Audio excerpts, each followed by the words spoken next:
Welcome class 7 students. আজকের তোমাদের online class শুরু হচ্ছে। আজকের এই অনলাইন ক্লাস শুরু হচ্ছে তোমাদের ইংলিশ ক্লাস দিয়ে।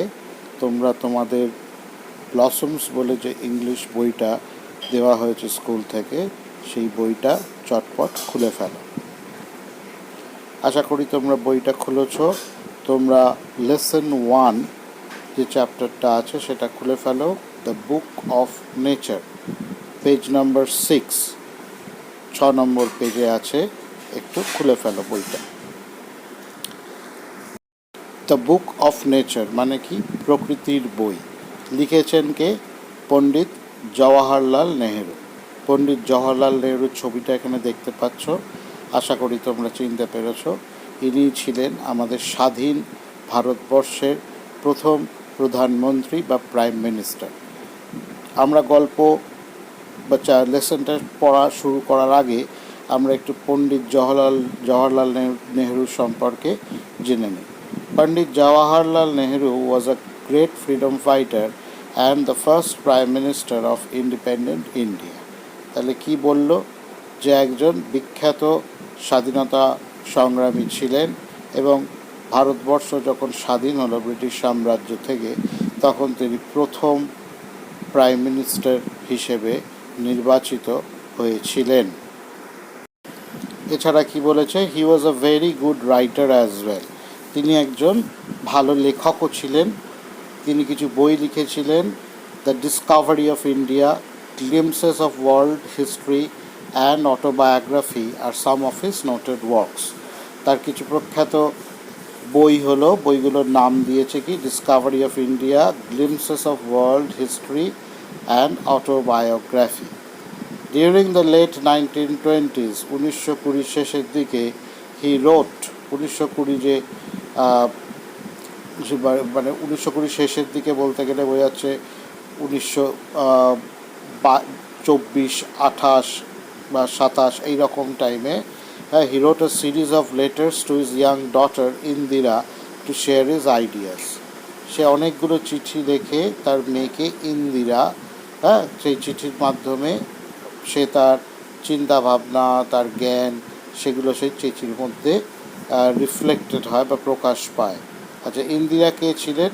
ইন্দিরা গান্ধী। তিনিও পরবর্তীকালে দেশের প্রাইম মিনিস্টার বা প্রধানমন্ত্রী হন এবং তিনি প্রথম মহিলা প্রধানমন্ত্রী ছিলেন ভারতবর্ষে। Okay, this letters were letter compiled into a book title letters from a father to his daughter. এবং এই সমস্ত চিঠিগুলো যেগুলো তিনি তার মেয়ে ইন্দিরা গান্ধীকে লিখেছিলেন, সেই চিঠিগুলো একটা বই আকারে পরে ছাপানো হয় এবং বইটার নাম রাখা হয় letters from a father to his daughter, অর্থাৎ বাবার লেখা চিঠি মেয়ের প্রতি। The present text is an excerpt from the book. সেই বইয়েরই একটা অংশ নিয়ে আজকের আমরা পড়তে চলেছি আমাদের এই লেসনে, দ্য বুক অফ নেচার। ঠিক আছে, এরপরে তোমরা চলে আসো ঠিক ছবিটির তলাতে লেসন 1-এর ইউনিট 1 অংশটা আমরা পড়া শুরু করব। Let's start the lesson 1. When you and I are together, you often ask me questions about many things and I try to answer them.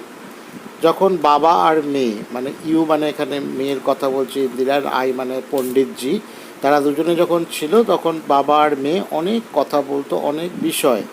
Now that you are at Mussoorie, এখন তুমি মুসৌরিতে থাকো। মুসৌরিতে ইন্দিরাজি পড়াশোনা করতে গিয়েছিলেন। মুসৌরি একটা পাহাড়ের একটা শহর। And I am in Allahabad, এবং আমি এলাহাবাদে থাকি। উই ক্যানট হ্যাভ দিস টক্স, তাই আমাদের কথা সেভাবে হয় না। I am therefore going to write to you from time to time.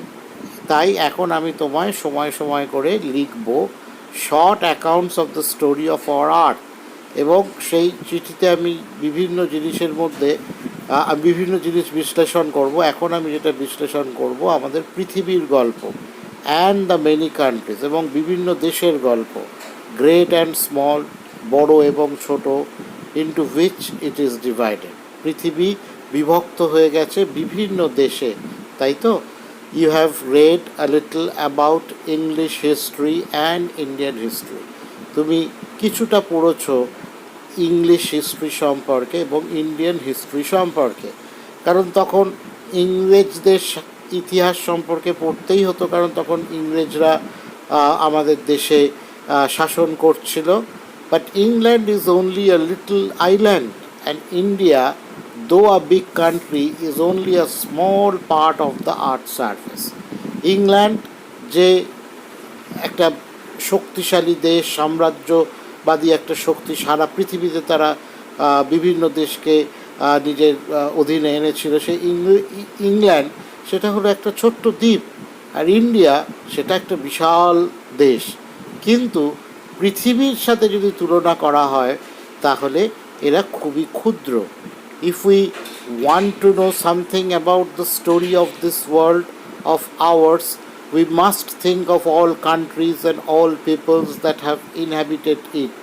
তাহলে যদি আমরা কোনো কিছু পৃথিবী সম্পর্কে জানতে চাই তাহলে এই দেশগুলোকে আলাদা করে ভাবলে চলবে না, বা এই দেশের যারা মানুষরা আছে, বিভিন্ন দেশে বিভিন্ন মানুষ, তাদের আলাদা করলে চলবে না। সে সমগ্র মানুষ, যত মানুষ পৃথিবীতে থাকুক, ইনহ্যাবিটেড মানে বসবাস করুক না কেন, তাদেরকে একসাথে নিয়ে ভাবতে হবে পৃথিবীর কথা, and not merely of one little country where we may have been born. তাহলে শুধুমাত্র আমরা যে দেশটায় জন্মেছি শুধু সেই দেশটার কথা ভেবে আমি কিন্তু পৃথিবীর জ্ঞান বা পৃথিবীর সম্পর্কে জানা আমাদের অসম্পূর্ণ থাকবে। তাই পৃথিবী সম্পর্কে জানতে গেলে প্রতিটা দেশের সম্পর্কে জানতে হবে, প্রতিটা মানুষের সম্পর্কে জানতে হবে। I am afraid I can only tell you very little in these letters of mine. আমি চেষ্টা করলেও উপায় নেই, হ্যাঁ, এই চিঠির মাধ্যমে সব কিছু তোমাকে জানানো। বাট দ্যাট লিটল, কিন্তু যতটুকুনি জানাবো, আই হোপ, আমি আশা রাখি, will interest you and make you think of the world as a whole. এবং এই যতটুকুনি আমি লিখে জানাচ্ছি ততটুকুনি তুমি পড়ে হয়তো কিছুটা ধারণা তৈরি হবে যে পৃথিবীকে সামগ্রিকভাবে ভাবতে, আলাদা আলাদা টুকরো টুকরো দেশে বিভক্ত করে না ভাবতে। ঠিক আছে, এরপর আমরা পরের পৃষ্ঠায় থাকবো, অ্যান্ড অফ আদার। ঠিক আছে, পরের পৃষ্ঠায় আসো, page number 7। And of other people in it as our brother and sisters. আর যেসব মানুষরা অন্য দেশে বসবাস করে তাদেরকে আমরা বিদেশি বলে ভাবলে হবে না, তাদেরকে ভাবতে হবে আমাদের ভাই বোন। When you grow up, you will read about the story of the earth and her people in the fat books, and you will find it more interesting than any other story or novel that you may have read. যখন তুমি বড় হবে তখন পৃথিবী সম্পর্কে এবং তার মানুষজনেদের সম্পর্কে অনেক মোটা মোটা বই পড়বে, এবং আমি নিশ্চিত যে সেই বইগুলো পড়ে তোমার এত ভালো লাগবে, তখন তুমি বুঝতে পারবে যে কোনো গল্প বা কোনো উপন্যাস বা কোনো অন্য কিছু সাহিত্য রচনাই হোক না কেন, সব থেকে বেশি ইন্টারেস্টিং হলো এই পৃথিবী সম্পর্কে জানতে এবং তার মানুষদের সম্পর্কে জানতে। You know of course that our earth is very very old. তুমি জানো হয়তো যে আমাদের পৃথিবী অনেক অনেক পুরনো, millions and millions of years old, crore crore বছর এর বয়স। And for a long time there were no men or women living in ইট।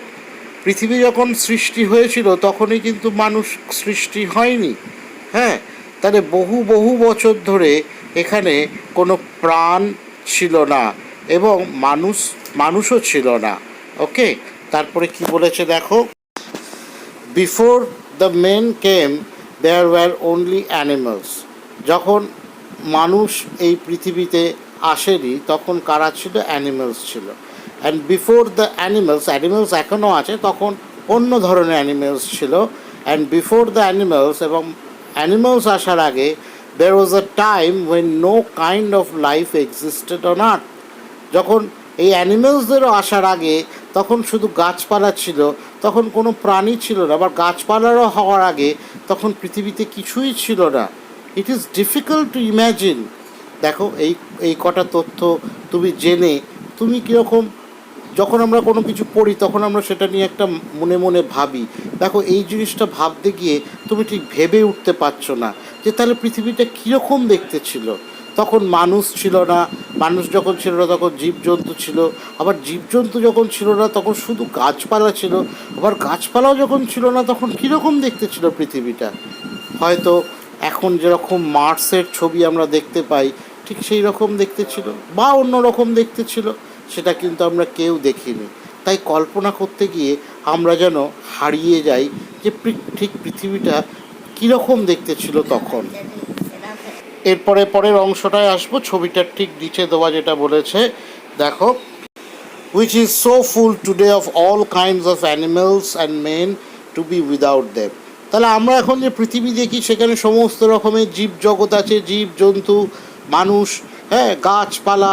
তুমি একবার ভাবো তো দেখি যে এই পৃথিবীতে সেইগুলো কিছুই নেই, তাহলে কীরকম অদ্ভুত এই পৃথিবীটাকে দেখতে ছিল। But scientists and those who have studied and thought a great deal about this matter tell us that there was a time when the earth was too hot for any living being to live on it.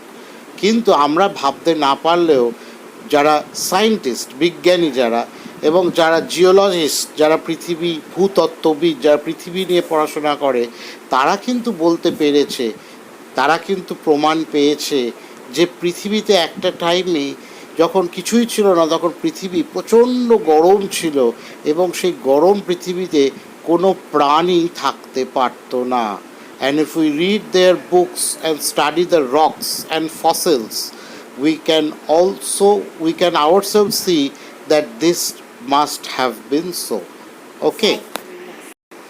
তাহলে দেখো কি বলছে যে আমরা বই পড়ে এবং এই পাথরগুলোকে ভালো করে দেখে, মানে বিজ্ঞানীরা ভালো করে দেখে পর্যবেক্ষণ করে, এবং ফসিলস মানে জীবাশ্ম মানে অনেক প্রাচীন যে অ্যানিমালস যেগুলো বা গাছপালা যেগুলো এখন বর্তমানে নেই, তাদের গায়ের ছাপ পাথরে কিছুভাবে মানে আটকে যায় সেগুলো, এবং সেই ছাপগুলোকে বলা হয় ফসিলসগুলোকে দেখে আমরা বুঝতে পেরেছি যে বিজ্ঞানীদের যে ক্লেম যে পৃথিবী একটা টাইমে এত গরম ছিল যে কোনো মানুষই বা কোনো রকম কোনো প্রাণী সেখানে থাকতে পারতো না আগে, সেটা কিন্তু একদম সত্যি। যাই হোক, আমাদের ফার্স্ট ইউনিট 1-এর ক্লাসটা এখানেই শেষ করছি। দেখো ওয়ার্ড নেস্টে কিছু মানে দেওয়া আছে, শব্দ অর্থ। অ্যাকাউন্টস মানে কি? ডেসক্রিপশন অফ ইভেন্টস, ঘটনার বিশ্লেষণকে বলা হয় অ্যাকাউন্টস। ইনহ্যাবিটেড মানে লিভড ইন আ প্লেস মানে বসবাস করা। মিলিয়ন মানে 10, 100, 1000 মানে 10, 100, 1000 মানে কি বলছে যে 10 লক্ষ বছর, হ্যাঁ, 10, 100, 1000। আচ্ছা, এইখানে একটা ছবি দেখতে পাচ্ছ, এটা একটা বিখ্যাত ছবি। আমরা প্রতিবারই এবারে বিভিন্ন ক্লাসের শেষে কিছু ছবি দেখব। এটা ছবি হলো শান্তিনিকেতনের ছাতিম গাছের তলায়। এইখানেই কবিগুরু রবীন্দ্রনাথ ঠাকুর বসে এই ছাতিম গাছের নিচে একটা বেদি দেখতে পাচ্ছ, বেদিটা এখন বানানো হয়েছে। এই বেদির নিচে বসেই কবিগুরু শান্তিনিকেতনে পড়াশোনা করাতেন। ঠিক আছে? আর একটা কথা, কবিগুরু রবীন্দ্রনাথ ঠাকুরের সাথে জওহরলাল নেহেরুর খুব ভালো সম্পর্ক ছিল এবং তারা একই যুগের মানুষ ছিল। ঠিক আছে? এইখানেই আমাদের ক্লাস শেষ হচ্ছে। আশা করি তোমাদের ভালো লেগেছে এবং তোমরাও বড় হয়ে এই বিভিন্ন জায়গা ঘুরতে পারো, খুব ভালো লাগবে। ঠিক আছে? ভালো থেকো, পরের ক্লাসের অপেক্ষায় থেকো।